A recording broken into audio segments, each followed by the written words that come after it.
Hello everyone and welcome back to my channel. Do you feel like as a DevOps engineer you're missing out on some key Linux commands that could save you hours? Or maybe you're stuck in the ls and the cd land. Welcome to another video, and in this video we will dive into the essential commands for DevOps professionals that rely on a daily basis. So we are going to cover the basics to boost your Linux skills, unlock the hidden efficiency, and also make you a confident and proficient DevOps pro. So in the world of DevOps, Linux isn't just an operating system. It's the fundamental language of infrastructure, from managing cloud servers to container orchestration with Kubernetes, automating deployment pipelines, or troubleshooting production issues. Nearly everything boils down to interacting with Linux. So, mastering advanced Linux commands isn't just about showing off, it's about empowerment. And these commands will empower DevOps professional to manage your infrastructure, which includes provisioning servers, configuring networks, setting up services, often directly from the command line. Then it will also help you to automate your tasks, which will help you to write powerful scripts to handle repetitive jobs, making your work faster and less error prone. And then it will also help you troubleshoot issues efficiently. So when something breaks in production, your ability to quickly navigate logs, inspect processes, and identify the bottlenecks on a Linux servers is very invaluable. So imagine you have a critical service that goes down. Now, your ability to quickly jump on the server, use a few precise commands to pinpoint the problem, and then get things running again can save your company thousands or even millions in downtime. Now, that's the tangible impact of these skills. So, let's start off with the basics. You already know about ls command and the cd command, which are great for basic navigation. But what about when you're facing a labyrinth of files or directories in a production environment? Now that's where the finesse commands comes in. So the first command we're going to talk about is the find command. So this is a very incredibly powerful and very useful command. Now, this isn't just your ls on steroids. It's a detective for your file system. You can use it to locate files based on name, type, size, modification date, owner, and much more. For example, you can find all the .log files in your current directory and its subdirectories. All right, so you can use different command. For example, so this is my server, and we'll go to var log folder. Now here I can use this find dot, which is my current directory, hyphen name, and then anything that ends with .log. So this will give me everything that has the log file, that the file name that ends with your log file. Find can also act on the files it finds. So let's say you need to delete all the log files which are older than 7 days in this var log folder. So the command for that would be find slash var slash log, and then hyphen type f hyphen m type plus 7, and then we want to delete it. So this command will basically delete any file in this particular folder which is older than 7 days. So we are telling it to delete it. So if I run this command, it will go ahead and delete certain files for me. So find command is extremely powerful for cleanup and automation. The next command we have is the grep command. That's your text searching superpower. While find locates files, grep searches inside them for text patterns. So let's say you need to find all the lines containing error in your application's log file. You can make use of this. So let's say this is the log file. So I can say grep error and then the file name. So in this case, it was not able to find.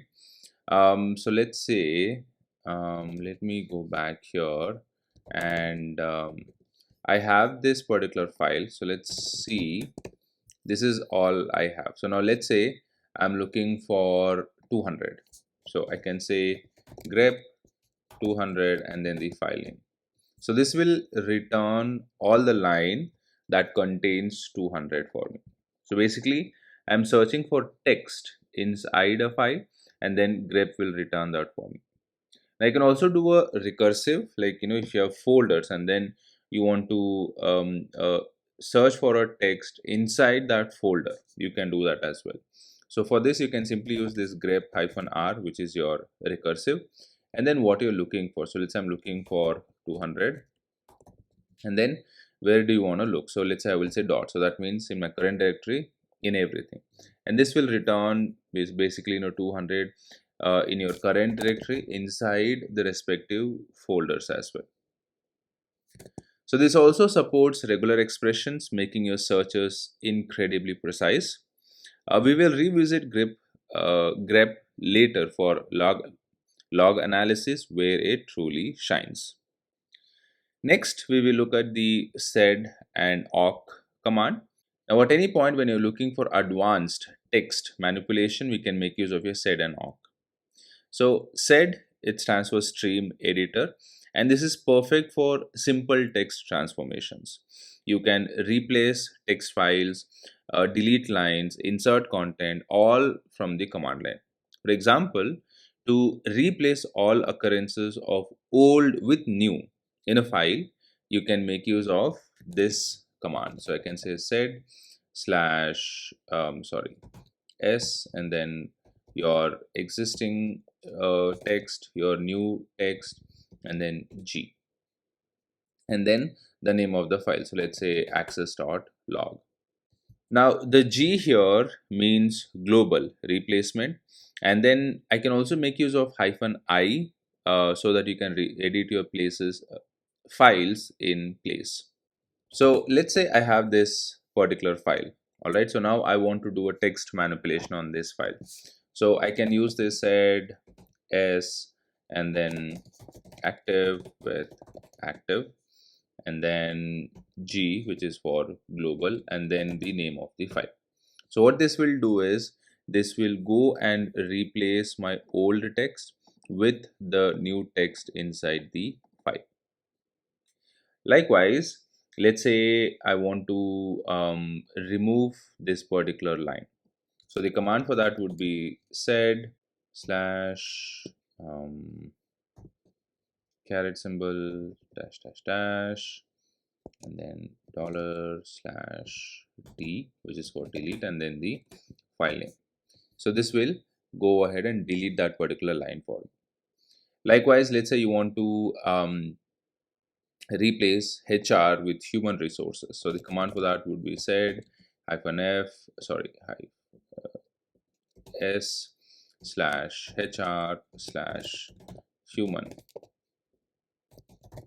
resources slash, and then the file name.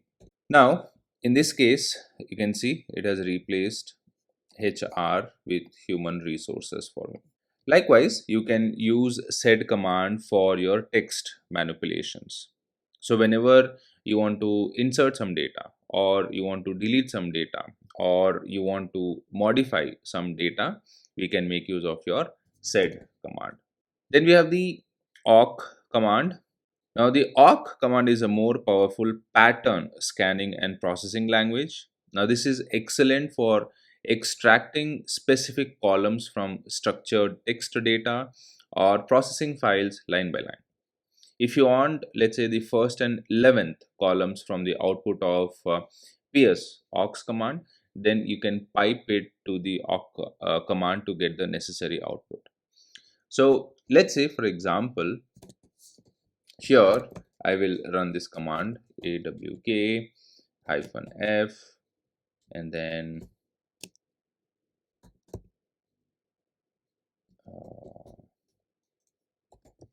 print name, then $2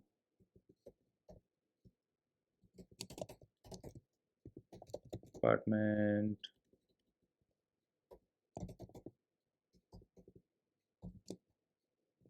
uh, $3,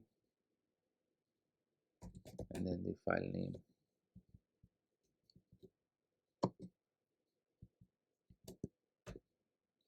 So here we are basically doing a search pattern, and we are basically extracting certain data from our file.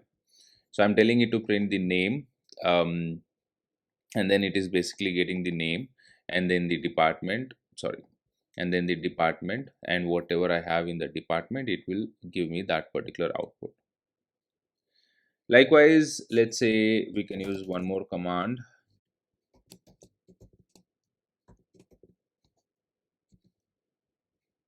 Then let's say $3 equal to jar print $2, $3, $4.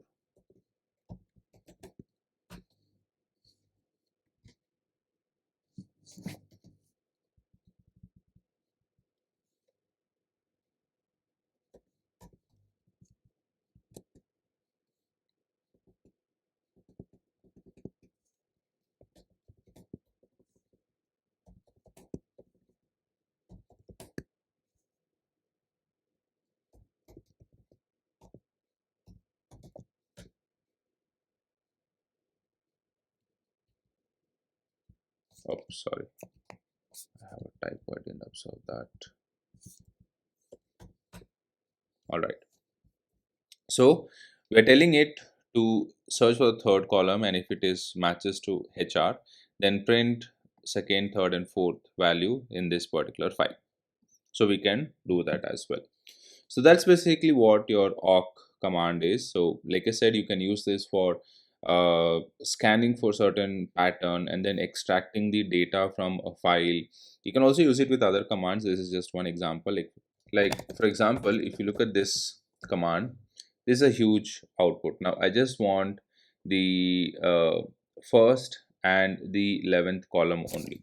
So I can pipe it. So px aux, and then we can pipe it to the awk command, and then we can tell what you want to print. So print $1 comma $11. So when I run this, it will print only the first column and then the 11th column for me. You can do that as well. Now the awk command is indispensable for parsing log files or your command outputs. Next, let's talk about your command line efficiency, that is automation and scripting. So the true power of a Linux command line for DevOps is automation. Now, repetitive tasks are a drain on time, and also it's a source of errors. Now, this is where shell scripting can be used to automate your repetitive tasks. So, what is your shell script? So, shell script is simply a text file which will contain your sequence of commands that the shell needs to execute. So, imagine you need to take a backup of your web server files daily. Now, instead of typing several commands every day, you can put them in a script like backup.sh. So, let's say, for example, here I can write a very simple script. So, let's say this will be backup.sh. Oh, sorry, there's a typo, sh. So, let's first set our shebang, and then let's define a variable, and then let's say if exists oh, sorry name, then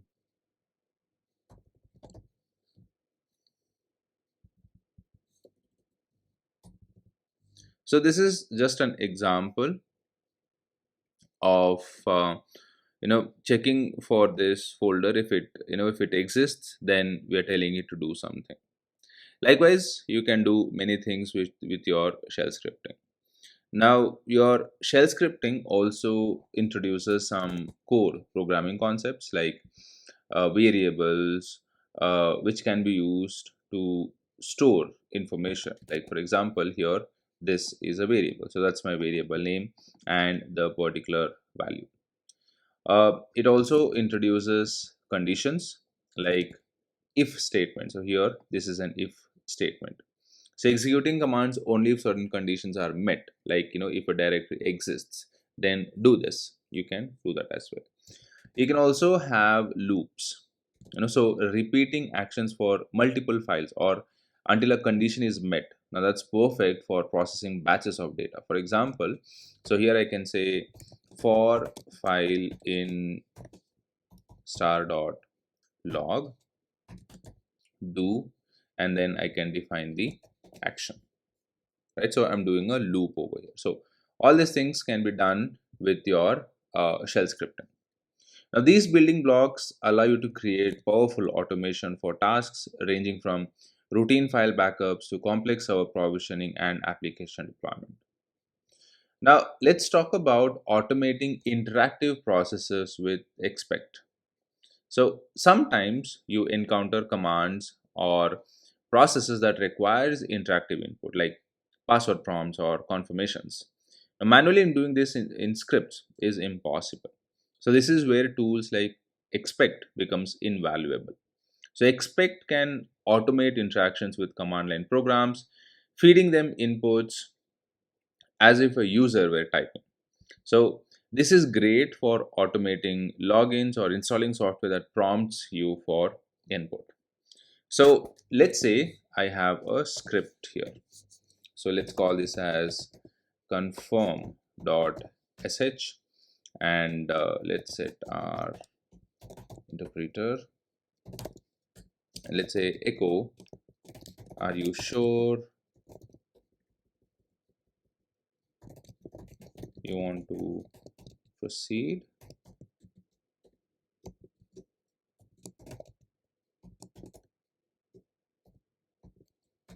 So we want to read the response. So if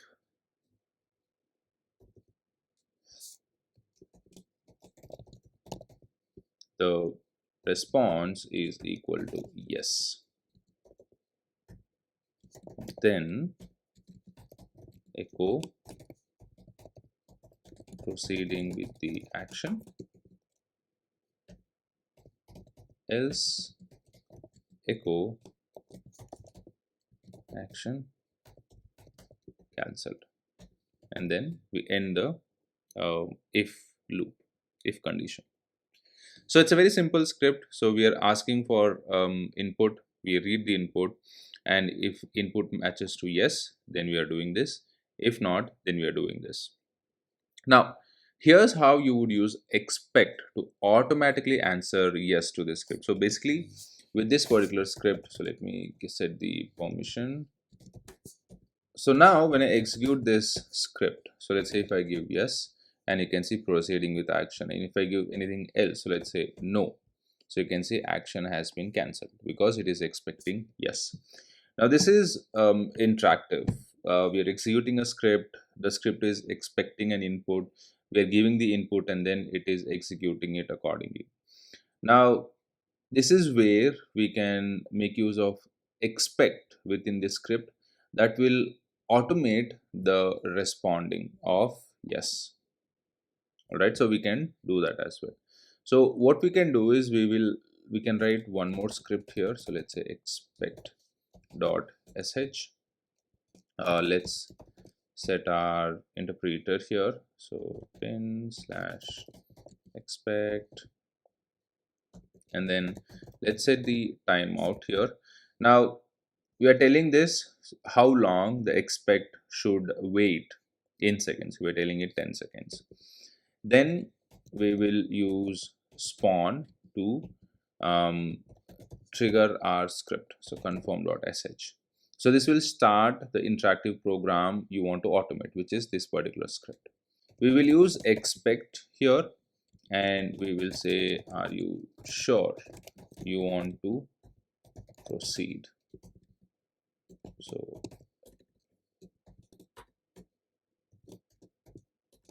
yes, no. So expect waits for a specific string from the spawned program's output. So um, we can automatically send some answer. So let's say send yes. So here we are telling it to send yes followed by a carry age return, which is like your enter key. So this will send the text to the spawned input program. Then we will tell it to expect end of file. So wait for the spawned process to finish. And then finally, we will use this put, which will say automation complete. So let's execute this. So we chmod expect. Alright, so I have to make some changes to the script. So let me set this to 5 seconds. So essentially what this will do is this expect will trigger this particular script. It will wait for 5 seconds, and then it will basically pass the input to this, and whatever we are sending here, it will pass that to this particular script, and then whatever we have in this particular script, it will execute it accordingly, and then finally it will end the automation for us. So let me run this, and you will see here. So are you sure? So it is triggering that particular script, and whatever we have in that script, it is trying to execute that, and then it will automatically pass the input to that script, and then whatever we have in this confirm.sh script, it will execute it, and then finally it says that automation is completed. So basically you can use expect in your automations when you want to automatically trigger a script and then automatically pass certain inputs to your script. Next, let's talk about system monitoring and resource management. So as a DevOps pro, you need to know the health of your systems at a glance. It could be servers or CPU or memory or even the disks. Now, the following commands will give you real-time insights into resource utilization. So the first one we have is the classic top, and it's more user-friendly cousin htop command. So top command will provide you with a real-time summary of system activity, including CPU, memory consumption, swap space, and a list of processes, all sorted by CPU usage. So here, when I run the top command, you should be able to see all the information related to your resource utilization.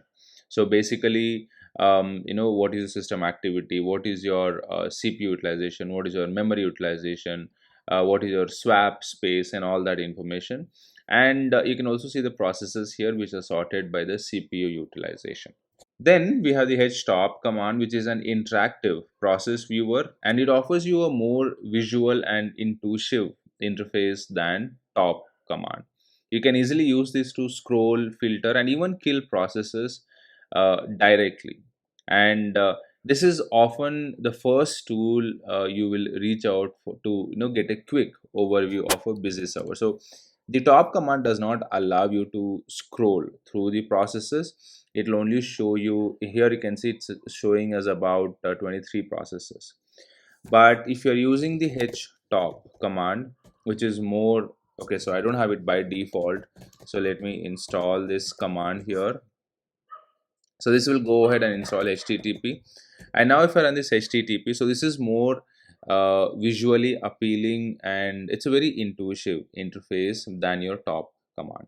So this will also show you the resources like your CPU utilization, your memory utilization, your swap space, and also you can scroll through the processes over here.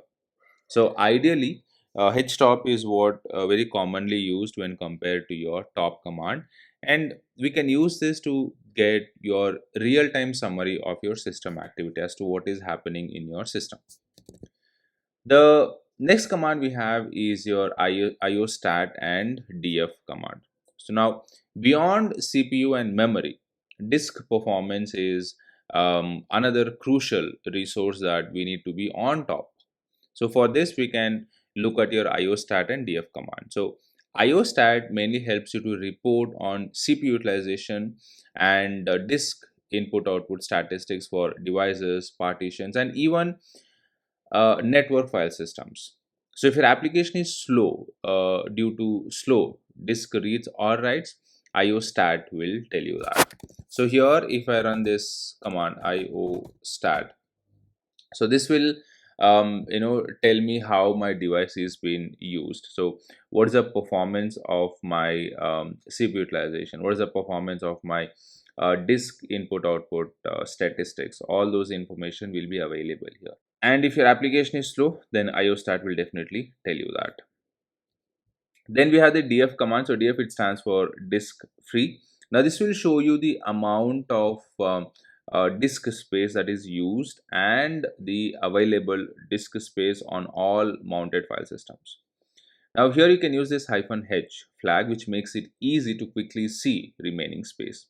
Now this is essential to prevent your servers from running out of disk space and also to prevent your applications from crashing. So here, at any point, if you want to know, what is your storage capacity, we can make use of this df. So h is your human readable. So in my case, my server has 20 GB of storage, out of which I've used 2.1 GB. Remaining is 18 GB, and you can see the percentage and where it is mounted. You can get that information. So at any point, if your application is crashing or you want to know what is the remaining space you have, you can make use of the df command. The next command we have is the ps and ps aux command. So the ps command, it stands for process status, and we can use this command to currently view what all the processes that are currently on your machine. So here, if I run this ps command, so this will show me all the processes that are running for that particular user. But if you want to see all the processes running on the system, including from other users, then you can make use of your ps aux command. So this will show me all the processes irrespective of the user that is running. So this will include information like your PID, CPU usage, memory usage, and also the command. So here you can see your CPU usage, your memory usage, and which command was used to start that particular process. So you can combine your PS, like the one that we did here, PS aux. So we can combine PS with grep command as well to quickly find specific application processes. Like for example, let's say I want to see if there's any um, um, Apache server or Nginx or Docker that is running. So we can use this ps-ef, and then we can use this grep command, and then what you're looking for. So let's say I'm looking for Docker. So this will show me all the processes that are running related to Docker. So likewise, let's say if I want to see for Nginx, I can see for Nginx. So likewise, if I want to see for Java, let's say, I can see. So this basically indicates I don't have Java running, but here I have Nginx running, and here I have Docker running. So this is your direct control over what is running on your machine. We can get that information by using your ps and aux command. Next, let's talk about troubleshooting and debugging, which is the basically the power of your log analysis. So when things go wrong, log files are your lifeline. So they contain the story of your system's behavior, errors, and also warnings. Knowing how to efficiently read and analyze them, that's another superpower that a DevOps engineer needs to have. So under this, the first command that we are going to look at is the tail command. So the tail command is simple but incredibly powerful for logs. So while tail file name, so let's say for example, this is where all of your logs are being written. So tail and then the file name.